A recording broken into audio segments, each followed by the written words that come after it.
Students, in this session, we are going to discuss another important topic in photochemistry, that is primary and secondary reactions. A photochemical reactions consist of a primary reaction or a secondary reaction. This is also called a primary step and secondary steps. So, coming a primary reaction proceeds by absorption of radiation. So, first step or primary reaction must be initiated by electronically excited molecule. This electronically excited molecule is obtained by absorption of radiation. Next, a secondary reaction. A secondary reaction is thermal reaction which occurs subsequent to the primary reaction.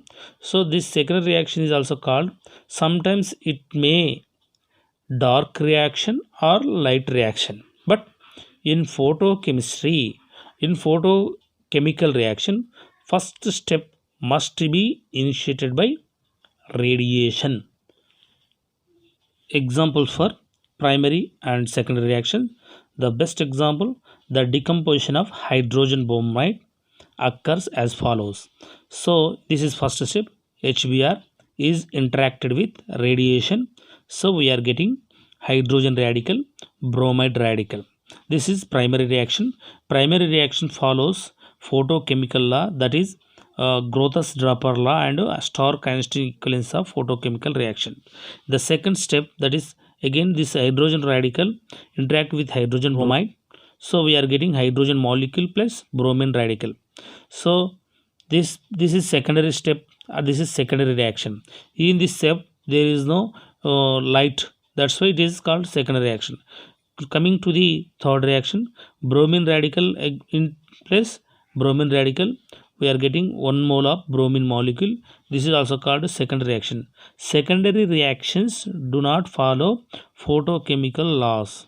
Only primary reaction follows photochemical laws of photochemistry, that is the Grothus-Draper law and the Stark-Einstein equivalence of photochemical law.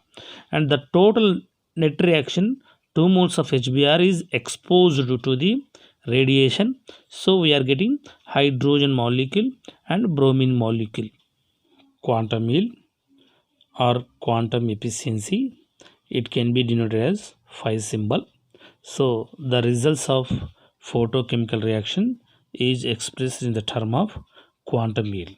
So we will let us see what is the quantum yield, what is the reaction, okay, how can we express the photochemical reactions in quantum yield or quantum efficiency. So let us see. To express the relationship between the number of molecules reacting with the number of photons observed, the concept of quantum yield or quantum efficiency phi is introduced.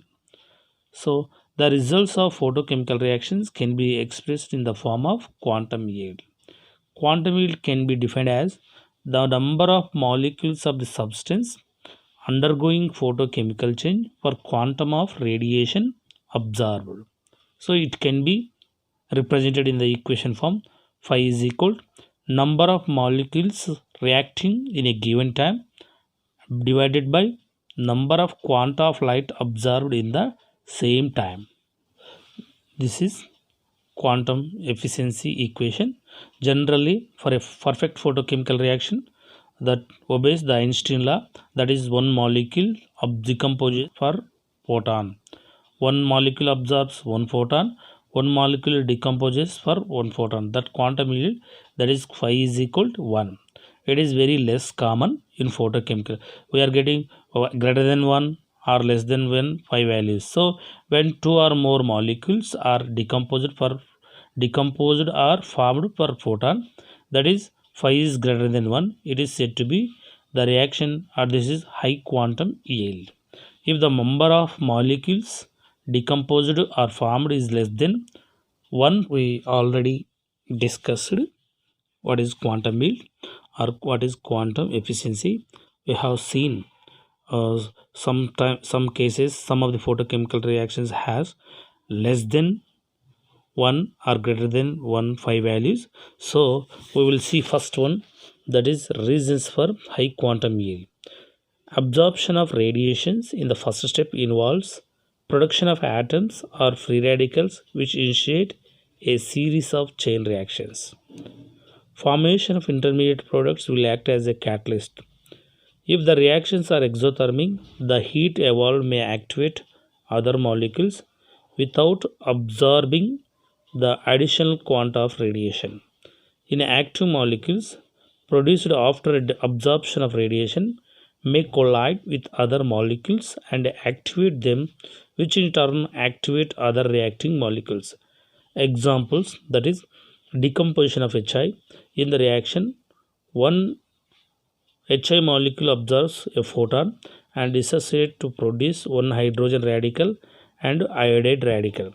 So let us see the chemical reaction, that is this HI, hydrogen iodide, is interacted with radiation. We are getting hydrogen radical, iodide radical.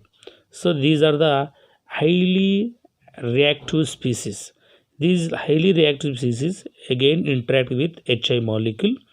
So formation of hydrogen plus iodide radical. In total net reaction is 2HI. In presence of radiation, we are getting 1 mole of hydrogen plus 1 mole of iodine. So in this case, so 2 moles of HI is involving, 1 photon is absorbed. So quantum yield is equal to 5 is equal to 2. This is nothing but 5 is greater than 1. Another example for high quantum yield reaction, formation of HCl is one of the best example for the formation of HCl from hydrogen and chlorine molecule.